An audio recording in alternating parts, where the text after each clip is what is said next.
अगर सही तरह से सरकार की नीतियां होती है ना, तो वो पैसे आपके जेब में वापस डाले जाते हैं। कैसे?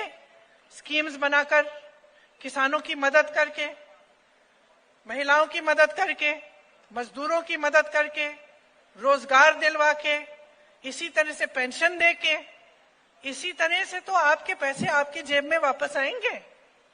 लेकिन मध्य प्रदेश की सरकार क्या कर रही है? आपके जेब से निकाल रही है और लूट रही है, भ्रष्ट है, बड़े बड़े उद्योगपतियों को आपकी संपत्ति दे रही है। और ये मत समझिए कि सिर्फ मध्य प्रदेश की सरकार कर रही है, ये इनकी नीति है, ये भाजपा की नीति बन गई है। 10 सालों से मोदी जी की सरकार है। आप 10 सालों में आप बताइए, ये कहते हैं ना, आपको ये कह रहा था 70 सालों में कुछ नहीं हुआ। मोदी जी स्कूल गए तो 70 सालों में अगर स्कूल नहीं था तो मोदी जी स्कूल कैसे गए? स्कूल भी कांग्रेस ने ही बनाया होगा। सही बात है। कह रहे थे कि कॉलेज भी कांग्रेस ने ही बनाया हुआ होगा जिसमें मोदी जी पढ़े। अब मुझे नहीं मालूम वो कॉलेज गए थे कि नहीं, लेकिन वो जो एंटायर पॉलिटिकल साइंस का उनका जो सर्टिफिकेट था ना, वो जरूर कांग्रेस के दिए गए कंप्यूटर पे छपा होगा। क्योंकि जब कांग्रेस पार्टी की सरकार थी, मेरे पिताजी प्रधानमंत्री थी और वो कंप्यूटर थे और वो कंप्यूटर लाना चाह रहे थे देश में, तो विरोध किसने किया? भाजपा ने किया कि भाई ये सब नहीं चलेगा देश में।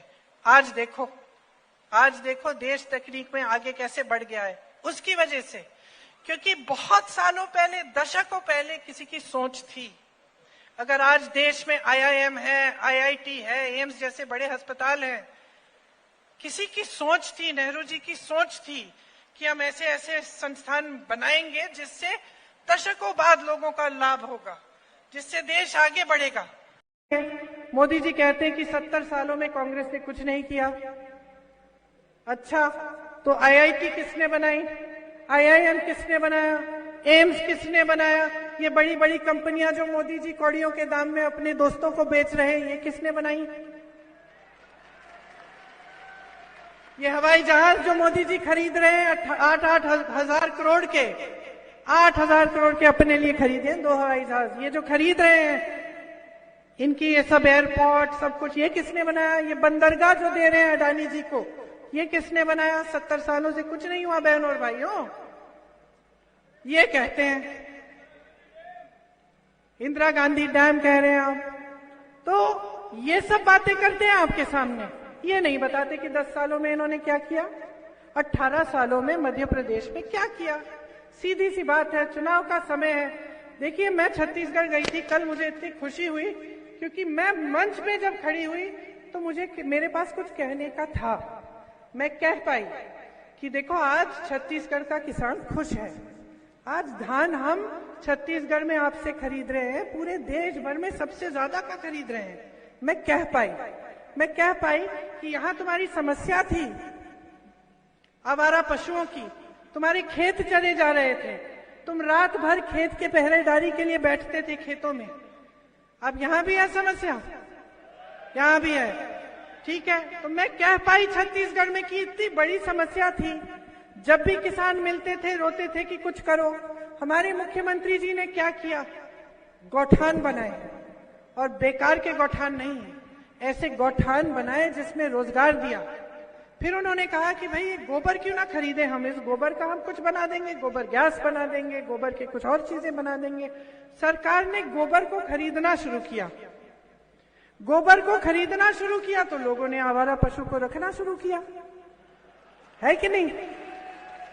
क्योंकि उससे कमाई हो रही थी। गौठान में मैं ऐसी महिलाओं से मिली हूं जो 1 लाख रुपए 6 लाख रुपए कमा रही हैं बहनों। स्वयं सेवा समूह बना दिए, उससे जितना भी गौठान का काम था उसमें काम कराया, उसमें नई नई चीजें कराई। बस्तर जैसे जिले में जो पूरे देश में जाना जाता था कि यहाँ पे हिंसा है, भाई लोग डरते थे जाने से, बस्तर जैसे जिले को मशहूर बना दिया। किस लिए? मिलेट के लिए, रागी के लिए। रागी के सबसे बड़ा प्लांट लगाया वहां हमारी सरकार में। आज बस्तर से रागी पूरी दुनिया में जा रहा है। उसकी बढ़िया पैकेजिंग हो रही है, मार्केटिंग हो रही है, मेरे घर में भी है, मैं भी वो खाती हूँ। तो जो जहां पे हिंसा थी, जहां पे गरीबी थी, जहां पे आदिवासियों के लिए मुश्किलें ही मुश्किल थी, हमने उस जिले को उठाया, वहां पे हमने संपत्ति डाली। किसकी संपत्ति? जनता की संपत्ति उसमें डाली, हमने स्कीमें बनाई और आज वहां जनता खुश है। आज स्थिति ये है कि जो पलायन करने के लिए दूर जा रहे थे, रोजगार ढूंढने के लिए वापस आ रहे हैं, कह रहे हैं कि हमें तो रोजगार छत्तीसगढ़ में मिल जाएगा।